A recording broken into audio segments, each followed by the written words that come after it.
Di dalam sebuah ayat Quran, ketika Allah menceritakan keadaan orang-orang yang didatangi malaikat atau keadaan mereka yang telah dicabut nyawanya, mereka mengatakan, ya Rabbi, laula akhartani ila ajalin qarib fa asaddaq wa aku minas shalihin. Ya Allah, ketika datang malaikat kepada dia ingin mencabut nyawanya, ketika dia sudah didudukkan dalam kuburannya, ketika itu yang dia minta kepada Allah cuma satu, Rabbi laula akhartani ila ajalin qarib. Ya Allah, kalau seandainya kau berikan aku kesempatan sedikit lagi, berikan aku kesempatan hidup sedikit lagi, fa asaddaq wa aku minas shalihin, aku akan bersedekah dan aku akan menjadi orang soleh. Dia minta kepada Allah bukan minta bertemu dengan istrinya, dia minta dengan Allah bukan minta dengan hartanya, tapi yang dia minta dengan Allah, ya Allah berikan aku kesempatan hidup sedikit saja, fa asaddaq, aku akan bersedekah, wa aku minas shalihin, dan aku akan menjadi orang soleh. Yang mereka minta, mereka akan menjadi orang soleh.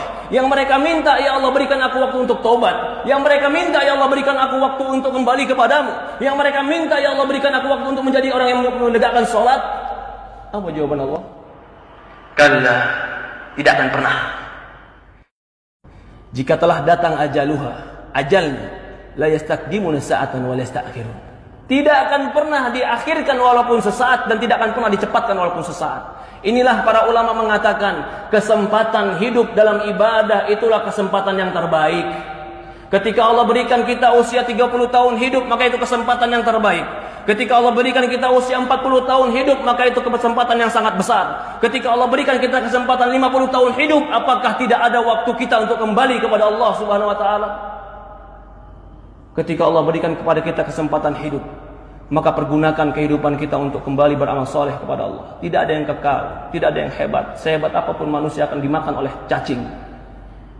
Tidak ada yang kekal di dunia ini kecuali kematian akan datang kepada kita. Kullu nafsin dha'iqatul maut. Semua jiwa pasti mati. Maka tidak ada yang pantas kita sombongkan, tidak ada yang pantas kita lupakan, kecuali kita membawakan perbekalan ketemu Allah Subhanahu wa taala. Fatazawwadu fa inna khaira zadi taqwa. Berbekallah, sebaik-baiknya bekal adalah ketakwaan. Perhatikan tadi ketika kita membaca dalam sebuah ayat Al-Quran, ketika didatangkan dia waltaqatis syaqqa bisyaq, ketika dicabut nyawanya, lalu apa yang terjadi? Betis dengan betisnya bertemu, semua badannya kram. Kenapa dia lakukan? Fala saddaqa wala shalla. Allah sebutkan sebabnya.